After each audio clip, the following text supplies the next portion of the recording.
श्री स्वामी समर्थ सर्वांना. आज वांग्याची रस्सा भाजी केलेली आहे, त्याची रेसिपीला सुरुवात करूया. कढईमध्ये तेल घ्यायचं आहे आणि चिरलेली वांगी ती थोडीशी परतून घ्यायची आहेत मऊ होईपर्यंत. परतून झाल्यानंतर ते काढून त्याच तेलामध्ये हिंग, जिरे आणि आपलं आले लसूण खोबऱ्याची पेस्ट टाकायची. कांदा टाकायचा बारीक चिरलेला. कांदा गोल्डन ब्राऊन झाल्यानंतर सगळे मसाले टाकायचे त्याच्यामध्ये.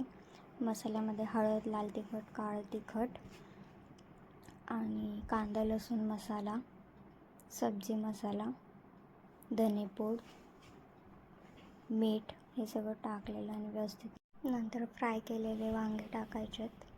ते परतून झाल्यावर पाणी टाकून शिजवून घ्यायचे. आपल्याला हवं तेवढी भाजी ठेवायची. शेंगदाण्याचं कूट टाकायचं शिजत आल्यानंतर. अशाच वेगवेगळ्या रेसिपीज पाहण्यासाठी माझ्या चॅनलला प्लीज सबस्क्राईब करा. चॅनलला पुढे न्या. तुमच्याकडूनही मी काही गोष्टी शिकेल. रेसिपीमध्ये काही कमी असेल किंवा तुमच्याकडे कशी पद्धत करतात ती सांगितली तरी मी त्या पद्धतीने करत जाईन.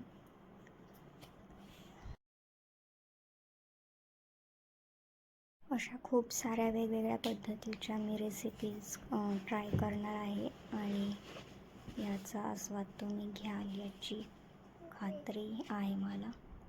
सबस्क्राईब करायला फक्त विसरू नका. टिफिनसाठी रेसिपीज आणि लहान मुलं खातील अशा वेगवेगळ्या चीजच्या वगैरे रेसिपी, हेल्दी पण रेसिपीज, अशा अनेक रेसिपीज मी पुढे बनवणार आहे. त्यासाठी चॅनलला सबस्क्राईब करून कमेंट्स कोण करत नाही, पण लाईक तरी करा.